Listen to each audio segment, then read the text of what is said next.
এই এনসিপির যে সকল বাঁদররা আছে, এই এনসিপির বাঁদররা আর এনসিপির সাথে যে সকল বাঁদররা আছে, এরা ১৯৭১ সালকে বাদ দিতে চায়।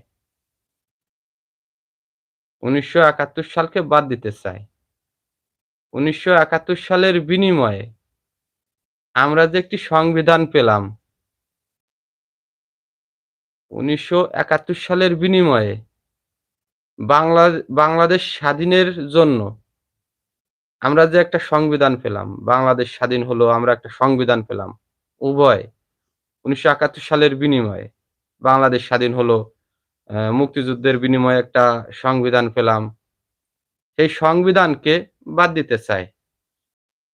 ওরা মনে করে যারা গণভোটের পক্ষে ভোট চায়, হ্যাঁ, ওরা মনে করে ১৯৭১ সাল কিছু না।